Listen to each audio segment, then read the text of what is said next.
Gianriel Casimero at Naoya Inoue pilit pa rin idinidikit ng mga Japanese media at pinapainit ang posibleng bakbakan ng dalawa.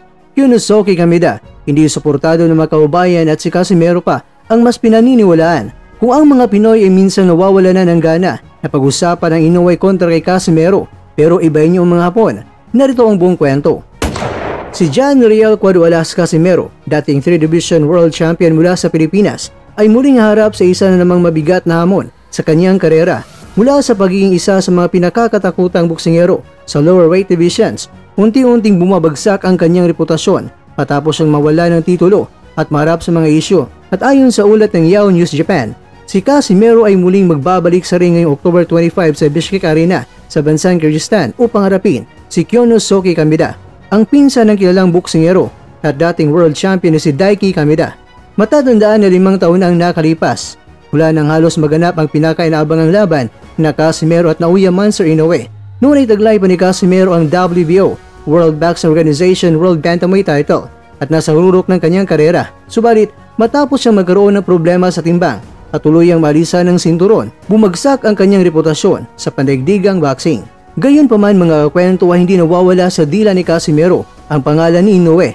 Madalas siyang sabihin sa mga panayam niya na ako lang kayang tumalo kay Inoue. Isang pahayag na nagbibigay ng matinding kumpiyansa, ngunit tila lalong nagiging malayo sa realidad. Sa kasalukuyan, hindi pa siya kabilang sa top 15 ng anumang major sanctioning body, dahilan upang maging mahirap para sa kanya ang makakuha ng malaking laban. Noong September 2020, pinabagsak niya sa ikatlong round si Duke Maika ng Ghana at makalipas sa 1 taon, tinalo niya sa desisyon si Guillermo Rigondo ng Cuba. Isa siya sa pinakamagaling na taktikal na boksingero sa mundo. Sa panahong iyon mga kakwento ay pinatunayan ni Casimero, isa siyang mabagsik na mandirigma na kayang sumabay sa mga elite fighters. Ngunit, nagsimula ang kanyang pagbagsak matapos siyang nawala ng disiplina sa timbang. Ang mga weigh-in issues ang naging dahilan upang bawiin sa kanya ang WBO belt at kasunod nito ay iniwan siya ng kanyang mga promoter sa Amerika. Kaya dahil dito, hindi na naayos sa mga laban na inasamasam niya, kabilang na ang posibilidad na makarap itong si Inoue. Mula 2022 hanggang 2024, kakaunti ang kanyang laban, 3 lamang ang kanyang panalo, 2 sa knockout at 1 draw. Isa sa mga ito ay laban kay Saul Sanchez sa Amerika noong October 2024. Nagtapos agad sa unang round, ngunit muling sinabayan ng kontrobersiya dahil sa issue ng timbang. Dahil sa mga pangyayaring ito, nawala si Casimero sa pandaigdigang ranggo at maraming mga taga-subaybay ang nagtatanong kung may pagkakataon pa ba siya makabalik sa tuktok. Ngayon, sa kanyang laban kontra kay Yunosuke Kameda, inaasahan ng marami na si Casimero ang magiging paborito. Itong si Kameda mga kwento na kasalukuyang nasa 2 sunod na pagkatalo ay itinuturing na mababa ang antas kumpara sa karanasan ng Pilipinong veterano. Maging si Daiki Kameda, pinsan ni Yunosuke, ay nagbigay ng mapanuring pahayag. Sinabi niya, hindi siya masyadong naganda, ito raw si Yunosuke. Sa tingin ko, mananalo itong si Casimero by way of knockout. Gayunpaman mga kwento, kahit na makuha ni Casimero ang panalong ito, pero duda ang mga eksperto na ito ay magiging daan upang siya ay muling umangat sa world rankings. Pero ayon sa ulat, kahit talunin niya si Kameda na mananatiling mababa ang kanyang standing, ay hindi pa rin ito sapat upang mapansin ng mga major sanctioning bodies. Sa kabila ng lahat mga kwento ay aba, nananatiling bukas ang mga pinto para kay Casimero dahil sa kanyang malakas sa personalidad at kasikatan. Maaring gamitin pa rin siya ng mga Japanese promoters bilang stepping stone ng mga bagong boksingerong gustong sumikat. Ngunit para sa mga tagahanga ni Quadualas, nananatili ang tanong, kailan muling makikita si Casimero sa hururok ng kanyang karera?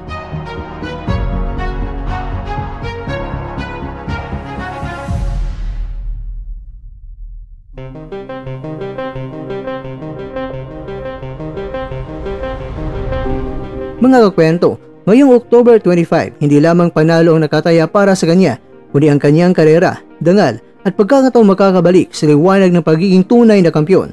Yan naman mga kwento, Casimero kontra Kameda. Ikaw kakwento, ano naman ang prediction mo? Just comment down below.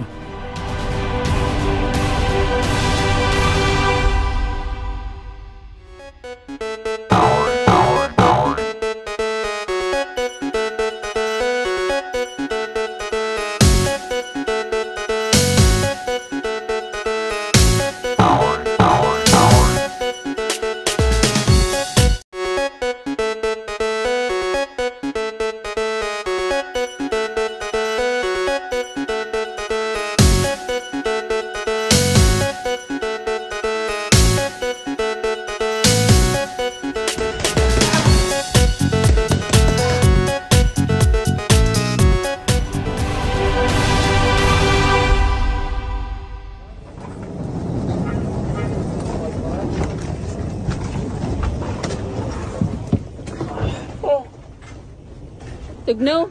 School. Mga pi, anay mo diha. Ay, sorry.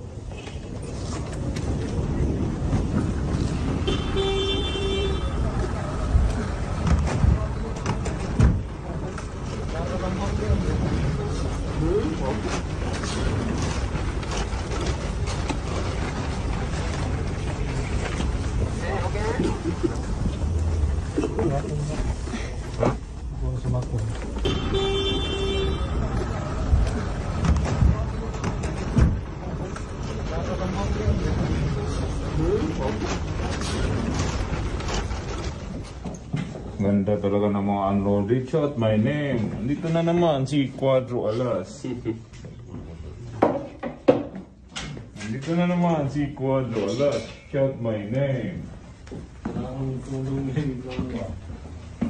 Ganda lang. Salamat, Ate Ruby. Unloaded oh. Andiyan yung ano namin oh. Raging X44.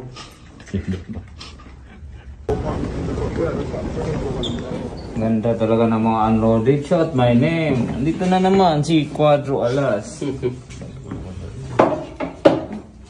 Andito na naman si Cuadro Alas. Shout my name. Ganda lang. Salamat, Ate Ruby. Unloaded oh. Andiyan yung ano namin oh. Raging X44. At dyan, nagtatapos ang ating kwento.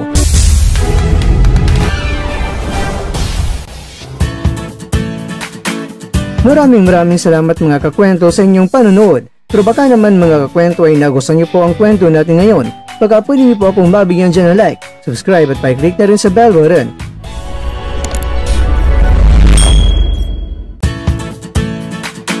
Pero bago tayo tatapos mga kwento, syempre, shoutout po muna tayo dyan sa ating mga kakwento.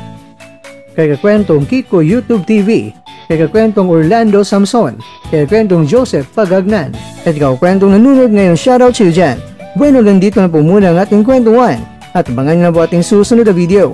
At dito na po yan sa isang channel na kung saan maaring ito'y mga kwentong di pa na kwento sa inyo.